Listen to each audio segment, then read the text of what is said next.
wabarakatuh.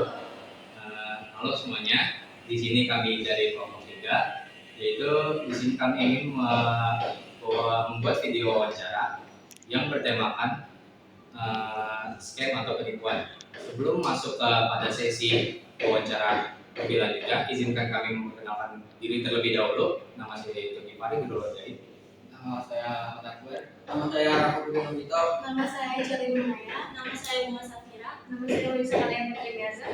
Oke, berikutnya mari kita simak wawancara berikut untuk mengetahui pengalaman korban serta cara menghindarinya. Baik teman-teman, di sini saya sudah bersama dengan salah satu korban dari permasalahan sebuah penipuan yang kebetulan ini adalah salah satu dari wali kelas kami sendiri. Silakan untuk perkenalan. Halo, Assalamualaikum warahmatullahi wabarakatuh. Dengan saya Ibu Rianti, SSI MPD. Kali ini saya akan diwawancarai terkait dengan penipuannya. Iya. Baik, silakan. Untuk yang pertama, bagian kronologi kejadian, Ibu bisa ceritain bagaimana kronologi penipuan tersebut dari awal hingga akhir secara singkat. Baik. Saat itu kejadiannya memang tidak terduga. Tak kala saya sedang mengajar tepatnya di kelas 11D pada saat itu, dan di kelas tersebut memang anak-anak fokus dalam KBM, sehingga terganggu sekali telepon yang masuk dari orang yang tidak dikenal. Saat itu saya ditelepon sebanyak kurang lebih 3 kali, sehingga murid-murid menyampaikan kepada saya untuk mengangkat telepon tersebut. Nah, telepon tersebut dari orang yang tidak dikenal itu kemudian memberitahukan kepada saya bahwasanya saya mendapatkan hadiah gitu ya, terkait dengan keberadaan saya yang pelanggan Shopee, karena saya memang kebetulan sering belanja online Shopee. Dari situ saya sedikit tidak percaya kalau saya menjadi salah satu pemenang daripada undian yang dilakukan oleh Shopee, karena saya tidak pernah merasa mengikuti undian yang dilakukan oleh Shopee. Namun pihak penipu tersebut menyampaikan bahwa bukan dari Shopee-nya tetapi dari rekanan Shopee pada saat itu. Nah, karena memang kondisinya crowded ya, dan saya sedang berada di dalam kelas, saya sempat menyudahi pembicaraan tersebut, namun kemudian berlanjut dengan WA. Nah, di WA tersebut sangat disayangkan bahwa saya pada saat itu memang sedikit tertarik gitu ya dengan hadiah yang disampaikan di lewat WA tersebut gitu ya. Nah, pada saat itu karena memang situasinya bulan Ramadan dan saya juga sedang berpuasa pada saat itu, sehingga saya seperti terhipnotis dengan isi WA tersebut ya. Kemudian saya sempat diberikan hadiah. Pada saat itu hadiahnya ternyata hanya sebuah botol tumbler. Namun setelah itu berlanjut lagi dengan dimasukkannya saya ke sebuah grup gitu ya, sebuah grup. Nah, di situ saya diminta untuk melakukan like ya terhadap toko-toko merchant-merchant yang ada di Shopee.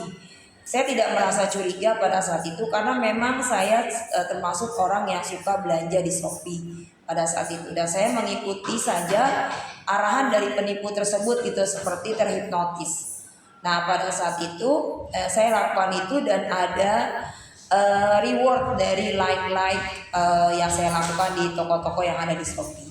Dan memang real pada saat itu mereka memberikan sejumlah uang sebagai hasil dari reward yang saya berikan ke toko Shopee tersebut gitu ya. Saya pikir itu hasil dari usaha gitu ya. Namun ternyata setelah itu saya diminta untuk ditelepon. Saya pada saat itu ditelepon kembali dan diminta untuk memberikan sejumlah uang. Nah, dari pembicaraan telepon kedua yang dilakukan oleh pihak penipu tersebut, saya mengikuti gitu ya, seperti saya terhipnotis. Saya mengikuti itu dan uang yang saya transfer pada saat itu ya agak cukup besar ya, sebanyak 32 juta, dan itu pun saya berikan transferannya. Nah, ternyata setelah saya mentransfer, setelah saya transfer kemudian saya menyadari bahwa apa yang dijanjikan oleh pihak penipu pada saat itu ternyata itu hanya omong kosong belaka gitu ya. Dan saya sempat diteror bahwasanya karena saya sudah mengikuti aturan yang sudah mereka berikan, saya harus mendapatkan konsekuensi. Namun saat itu saya cukup bisa tenang karena memang rekan-rekan guru dan teman-teman yang lainnya mendukung saya pada saat itu bahwa hal itu tidak akan pernah bisa terjadi karena mereka sifatnya adalah penipu yang tidak terlihat wujudnya gitu ya. Jadi tidak akan tahu bahwa saya mengajar di mana, kemudian saya posisinya ada di mana, mereka juga tidak akan tahu. Nah, setelah itu saya melaporkan kepada pihak berwajib. Namun pihak berwajib menyampaikan bahwa penipuan ini sudah sering dilakukan dengan modus memberikan live terhadap toko-toko Shopee, dan itu ternyata kasus ini bukan menimpa di saya saja tapi juga menimpa di korban-korban lainnya seperti itu. Untuk semua kejadian tersebut, menurut Ibu nih untuk bagian refleksinya, apa tanda-tanda atau ciri-ciri yang harus diwaspadai agar tidak terjebak dalam permasalahan tersebut lagi, Bu? Nah, ini sebagai suatu pembelajaran ya, khususnya buat saya, kemudian buat orang lain dan buat teman-teman semuanya, bahwa yang pertama yang harus kita ambil hikmahnya adalah satu, jangan mudah percaya orang gitu ya. Siapapun orangnya, mau kita kenal ataupun tidak kita kenal, jangan mudah percaya terhadap orang lain. Dan yang kedua, hikmah yang bisa diambil dari situ sebagai refleksinya adalah tidak mudah untuk mendapatkan uang gitu ya. Jadi mendapatkan uang itu harus dengan kerja keras, dengan upaya sendiri, bukan karena mengharapkan reward ataupun semacam mendapatkan hadiah gitu ya. Jadi rezeki itu memang harus kita jemput dengan usaha kita sendiri.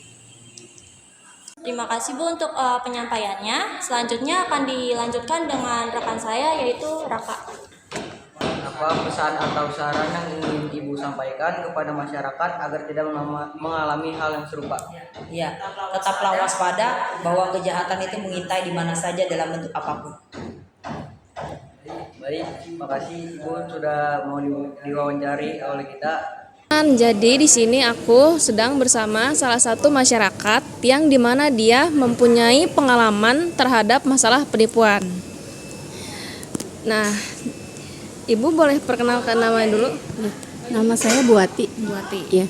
Saya izin menanyakan beberapa pertanyaan. Apakah Ibu mengenal pelaku dari penipuan tersebut? Kenal tidak ya, cuma spontan aja Ibu kenal gitu, lewat via telepon. Terus apakah ada bujukan atau janji atau tawaran yang meyakinkan Ibu? Janji enggak ya, karena kasusnya waktu penipuan itu dia seperti memeras gitu. Jadi kayak kita suruh ditransfer uang gitu, nominal berapa sekian gitu, dengan dalil saya ceritakan kejadiannya. Jadi awalnya waktu itu saya lagi kerja, tiba-tiba ada yang telepon gitu, dia bilang dari polisi gitu, saya dari polisi gitu. Terus dia ngabarin, anak ibu ada di rumah sakit gitu, nah anak ibu dalam keadaan kritis gitu. Kata dokter dia perlu segera ditangani untuk operasi gitu, dan itu perlu biaya untuk mungkin pendaftaran atau apa gitu. Tapi saya bingung kenapa nggak langsung gitu, malah orang ini yang bilangnya polisi itu gitu. Terus dia bilang takutnya ibu nggak sempet, anaknya kenapa biasa nggak ibu transfer dulu uangnya gitu, nanti biar saya yang menangani anak ibu gitu. Ya saya kan bingung gitu, saya juga nggak mau buru-buru percaya aja gitu. Saya langsung hubungin ke sekolahan anak saya. Pada saat itu anak saya kebetulan kan memang lagi sekolah gitu, nggak mungkin anak saya ngayap gitu. Tapi dia bilang katanya anaknya lagi main sama temen-temennya, terus ketabrak apalah bla bla bla gitu, bilangnya begitu. Akhirnya saya langsung ke sekolahan tuh. Nah di sekolahan ternyata anak saya sehat walafiat gitu. Untung tuh ibaratkan uang belum saya transfer gitu. Ya udah, akhirnya saya kerjain balik. Saya bilang saya sampai habisin pulsa itu orangnya. Terus dia marah-marah, saya marahin lagi, saya bilang mau menipu, saya bilang gitu. Langsung dia matiin tuh HP-nya gitu. Itu pengalaman saya ibu kayak begitu tuh. Sekitar berapa saja uang yang harus ibu kirim terhadap penipuan tersebut? Waktu itu dia minta sekitaran 5-10 juta ya. Karena aku berpikir kalau itu hanya penipuan aja, aku belum sempat transfer gitu. Tapi dia maksa katanya untuk tanda jadi gitu. Kalau di rumah sakit kan ada uang pendaftaran dulu. Nah, dia minta sekitar 5 juta. Nah, apakah ibu mendapatkan dukungan dari keluarga dan teman setelah kejadian tersebut? Ya, setelah kejadian itu ibu cerita dengan teman-teman dan keluarga, dia mendukung, mengajarkan kita untuk semuanya ya, bukan untuk ibu aja gitu. Hati-hati bila ada orang yang menelpon, kalau bisa dibuktikan dulu langsung seperti tadi, seperti anaknya katanya ketabrak. Nah, kita datengin dulu anaknya yang lagi sekolah bener apa enggak gitu. Jadi jangan percaya aja. Memang terkesan itu kayak beneran gitu, tapi ya sekarang berbagai macam tipu ya, penipuan dengan berbagai macam cara yang dia lakukan sampai kita percaya gitu. Makanya untuk ibu-ibu, untuk teman-teman juga ya hati-hatilah kalau ada nelpon, dicerna dulu, terus lihat dulu kejadian seperti apa. Apa pesan atau saran yang ingin ibu sampaikan kepada masyarakat agar tidak mengalami hal yang serupa?